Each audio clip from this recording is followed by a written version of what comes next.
You are a surgeon, but there are some trendy, popular things, less invasive procedures. Always. So let's quickly touch on those because then I have a lot of fun questions that I want to ask you. You got serious fast, so we're going to circle back. Usually we lazy river it a lot more, although we started super unserious. Yeah, but I had more that I want to go back to. Okay, give me the quick 1 minute spiel. Quick 1 minute spiel, PDRN, polydeoxyribonucleotides, really, really trendy, huge in Korea. Anything that's huge in Korea skincare wise eventually makes its way over here. And it's been approved there for 10 years, right? Forever. It's like old news there. Yeah, no, that's old school stuff. Now it's approved for topicals. Some people are injecting it. It's not FDA approved for that, but a lot of stuff is done that's not FDA approved. In general, it's believed to just build collagen in the area. How much of it actually does, we're waiting to see. Topically, great. With microneedling, great. Improvement, fine lines, wrinkles, quality of the skin. Here's the caveat. My idea of great improvement on the fine lines, wrinkles, quality of the skin from something that's minimally invasive and what the average consumer may think of as a great improvement may be totally different. And so this is when expectation management comes into play, because a lot of times patients think that the results that they would get from CO2 laser resurfacing are the results that they're going to get from microneedling with salmon sperm. And so you have to be realistic about what it's going to do. What about microneedling with exosomes? Same thing.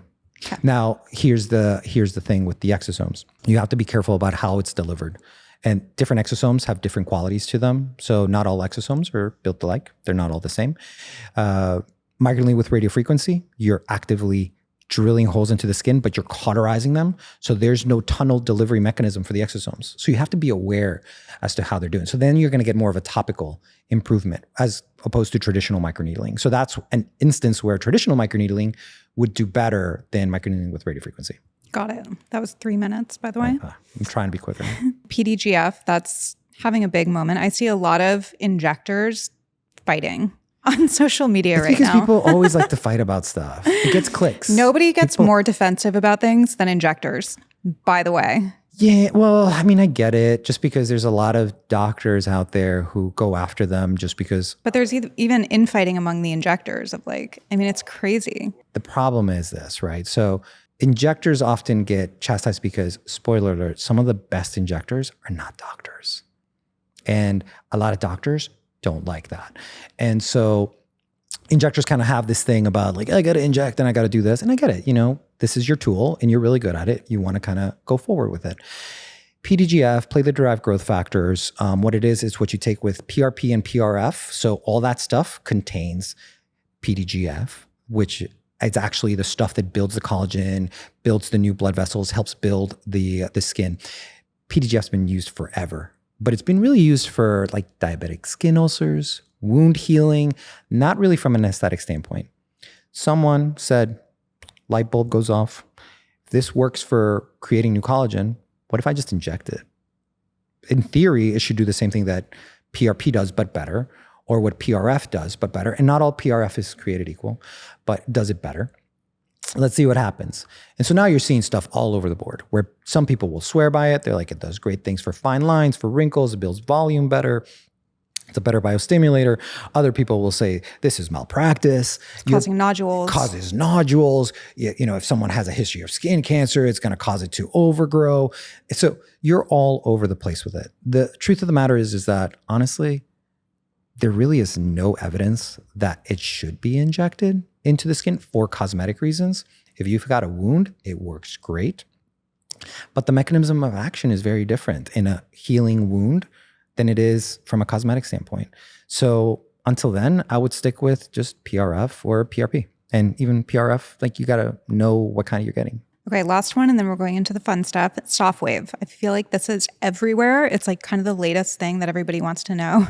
They should do it. This is one of those where you have to be a good candidate with good anatomy, have the right problem, and in the right patient, good results. I have a really good friend of mine. She's an injector in Austin, Texas. And I was a big Softwave hater because, again, selection bias. Anybody that's coming to see me probably didn't have a good Softwave result. If you had a good Softwave result, you're probably not going to be going to a plastic surgeon to look for a facelift. So I have to keep that in the back of my mind that I'm always going to have a little bit of that blind spot with selection bias. So keeping that in mind, I see more bad stuff, or I see more people complaining about I didn't get as much of a result as I should. And I'm seeing this from my colleagues who have the machines, who bought it, who were promised miracles. So a good friend of mine, I trust her completely. She tells me, I'm going to go do this. And I'm like, dude, what are you doing? All right, just let me know how it goes. Let me see. She got a great result. Legitimately got a great result. Like, I was impressed. Where did she do it? She did it in the neck area. Got good contour, like legitimately good contour. And she's someone that we were talking about doing possibly a neck lift. I was holding her off for a bit. She's young. She looks good. Everything's great. Good skin quality. Good skin quality. We've done some fat grafting. We've done some laser. We did an endo facelift on. And so eventually we're going to have to do a little bit of network. And we've been talking about facelift. And I was like, let's just hold off on it. She did the Softwave. Sends me a picture from the Bahamas. She looks great.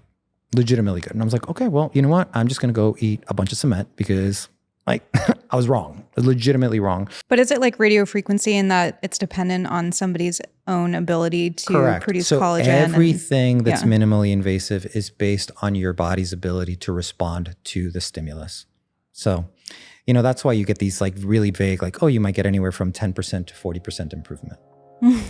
Like, okay, I'm putting in like $5,000 into this. Like I would want to know, like 10 to 40 is a big difference. Huge.